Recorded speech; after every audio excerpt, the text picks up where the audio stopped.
leloli ndachita manyazi kwambiri ndipo ndachita manyazi aja ngati kuti ndilowe pansi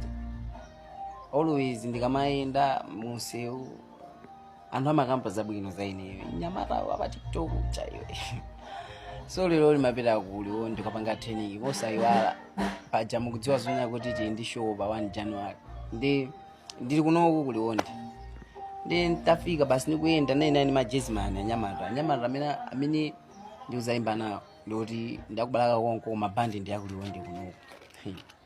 ndendazako malenzi mayino ake akundikamba mene paja ilo kamba tumukuwa mwana weyoyo mwana woyipa mwana amene anandionongera zinthu kwambiri so ndinayiwala koma nkhope ndinayiona pati ndikuti nakunongerani zinthu motani pale anthu kuti ndi majezi manaja ndi majezi mani ndio ninazonya kuti ndofuna ndalipire so zonya kuti basi of course olipira sine koma niyo akuyang'ana ine anasandiyang'ana liko pamene atithandiza ndi panali pa group nayi ku station kwa stima kozi nakwera stima ndi mwana amene yoyipa nandionongera zinthu kwambiri so nazafusa bwanji wandiwala iweyo ndikuti no kope isi yachilendo basi wambo ndifolokuzira so zinandikhudzadi anthu viti mangochita zinthu zina zaketi posaganizira zamawa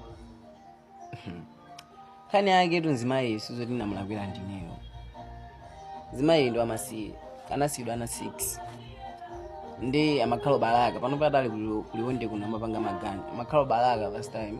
ndo achikulire misinkhu ya mayi anga ichi ndi amakhala yekha kuti azathandiza ana ake chifukwa amuna ake anamwalira anamusiyana 6 ndi achikulire ndithu then oyimba wina wako akulilongwe wa gospel zimene zimandikhudza kwambiri sindimutchula dzina koma kudziwa ngati ayimvere nkhaniyi anandizondipezerwa ntchito wachizimayi wamkulu so nditayang'anayang'ana ndinapeza mzimayi uchifana nali kuti ndovutika kwambiri ali palenti kanyumba kosakongosoka then namuuza zonya kuti kuli ntchito anasangalala ndi zimene nkamuza nayi Saturday nalo ndipita komande kuti Sunday ndikatani ndikakunzikiri komanso ndikatsanzike ku church nditamuuza oyimba amene andozandipezerwa ntchitoja anandiuza iyayi munthu yakwenera zotatani abwere mwachangu abwere mawa limene lili Sunday sakwenera sotazapiteso ku church kasanzika akwenera kuti abwere basi ntamuuza munthu yakufunisisa ndiye munthu kuona kuti wavutika anaona kunena kuti nanga ndingatani basi ndikungwenera ndipite anasiyana yonse kuti ngataka ndutu lake basi kusungisa ndiye munthu jankuti atatumiza ndalama Saturday lomwe liye munthu janasanzika kuti mawa ndikuchokapo ndi oyimba wanuyu wa gospel uyu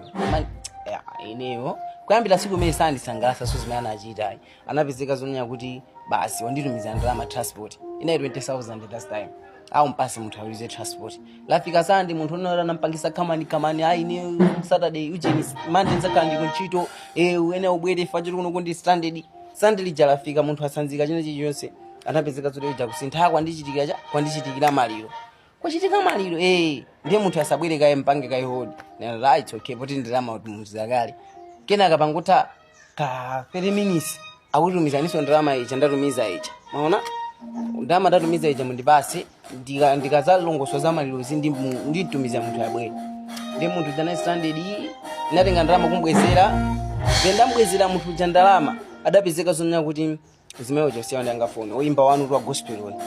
ndi zimeyo jamandivutisa anapezeka atabwerera nzimayi uyu kwa masiyeyo atabwerera ku nyumba kwake nakapezeka zonya kuti nyumba ija ena amayifuna mene iye anangotuluka ena atani alowamo kale ene munthu ndi nyumba yayo ndimene nali umuchipire kuti akuzokwanitsa nayi stranding anamtenga mayi anga nkumusunga umakhala nyumba moja then munthu beyo kuti anazokhala pa ikhanona ananga ndipanga bwanji munthu uyuyu wa gospel uyu anasiya kundiyankha foni kena kanazanzira ndiyankha foni patatha muna week ine ndinamva be chifundo nena kuti ananga ndipange bwanji munthu uyu ndinamutenga kuti kuna kwa ntchito eni ntchito ijata yafoira yaoneka zonya kunena kuti munthu sakulongosoka ndinaziphuphaphupha ndalama uvutika nkumpasa 10,000 kuti tangotenga ndalama inga mwachipepeso fa ntchito kuja sikulongosoka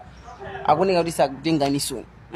basi munthu anadandaula koma chimwene inali pakaganyo ndasanzika kutungira madzi ikapo munthu wina kunyumba ndapeza zonya kuti nyumba yalowedwa ndilowera kuti iko kunyumba madalira ine anaganiza bwanji zimayi ameneyo maona namudikira 2 weeks nakana usunga zimayi uja 2 weeks anapezeka zokuti zimayo jana una bezo noti sanga kwanitse kumakhala nyumba nina kuti iye anazuli okhala eka. So kena akadapezeka zona kuti zimayo ja anasanzika kuti basi ndikupita poti mwandipasa kale 1000 koma sizinandisangalasa. So zimayo njamanga na ineyo kunena kuti ine ndamina mlawira. Then munthu wina uja anazopezeka zoti oyimba gospel. Ine nkama oyimba gospel pena sandisangalasa zochitikaza. Ndikangomva khedwe lawo even zinyimbo zawo sizindikondweresa. Ena anthu ambiri amanena zonya kuti iwe kusimazuki ndi nyimbo za anthu amene iwe umapangira. Ine ndimati it's better ndizipangira mwina a gospel kuti sindiwadziwa bwinobwino makhedwe awo. Koma ineyo munthu oti ndamuziwa khedwe yake watakazira kulemekeza Ambuye. Koma ine amandinyasa zochitikaza kene mangona kuti uyuyu akupanga pretend. Starting that day nasiya munthu chokumpanga folo anazandiimbira phone basi nde ineyo ndapeza kale munthu wina wanchiti uje sinapeza nchiratika kwabwera mbale wanga ndio amene basi auzeni kuti basi inu do you think izonera kuti munthu angachita ndile mophweka ine ndimaona ngati akanakhala pena pake kuti munthu ozindikira komanso munthu wa gospel akanadziwa chabwino tikuvomereza vuto limatha kubwera mosakonzekera chimwini ndalama ndatumiza ija kunoka chika tangompasani munthu yagwiritse ntchito zina zimayo chakanakwanitsa apita akangane kwini maona pano akundinena ine akuti ineyo ndiyo ndinoyipa ndi ndamuyimisa ndamuza ndati yayi nkhani tu inakhala motemotepo still now munthu amene sakhulupirira zonya kuti anchatankangoona ngati ine mafuna kupezera mwayi pa umphawi wake kapena chani zimandikhuza kwambiri oyimba ameneyo sandiwaza ayimbira nyimbo sinaza mutchulaso koma sandiwaza ulupang'ono zochitika zake zimene apanga ndoyimba ambiri ineyo amene samanisangalasa makhedwe awo ndipo ineyo ndimapemphera kwa Mulungu pena kuna kuti mwina Ambuye anandilakwira kuti nziziona ndi anthu oyimba kozi anthu oyimba ineyo kalekale ndikamakumva nyimbo ndi mazikunda gospel kozi mazozona kuti ndikungomvera ndisanaziwe ma behavior yawo koma to say the truth panova ntaziwana nawo anthu ajankwawa ndiyira nkumva mbiri zawo osati sokumva ine I don't trust zinthu zongomva koma kuona zina kudabwa zimene akulankhulana chakutani feel inandichokera ulo nyimbo zawo sindimamvera ulo akazora zitu zoti ndizipange challenge sizindiwaza aso ulo pang'ono ndi ineyo tayira manyazi ndisaname tayira manyazi redi ngandilowe pasi pakulu ineru moyo wanga ndinazipanga zomwe kuti ndisamakhale munthu opanga chipongwe anthu ena it's better ndisipangidwa chipongwe ineyo koma osana kuti anthu azindidandaula ine I don't want ndipo sindimafuna zona kuti munthu wina wake azindidandaula ineyo koma mwana nozo isana ndipanga azindidandaula zabodza zopanda kumboni kapena kuti zinthu zopanda pake zabodza basi ndimasangalala koma osana kuti ine kumaita kuzimva pasi pa mtima panga kuti komadi uyo ndi ndinamuphinja uyo ndi ndinamuphinja inoimba samandiwanza akundipisira mbiri yake snipe of course anamuona munthu nikamuzo mukupitayo ndikwa uya mayimba nyimbo maonesa nyimbo zake pa YouTube koma be anaona kuti Cosmas amene anamulakwira nzimayi amene wanipe section ine ndifanta chitapo kanthu kina kati kandipanga bwanji koma ineyo ndapazwa pa nyumba pake pamene akumakhala chani ndipanga kina kakebe basi kuti ndikozi ndipana nakwika ifande apo na amandandaula hata nachoka kubalaka kuifwa chaini mojana nina kaya ni mu training yetu so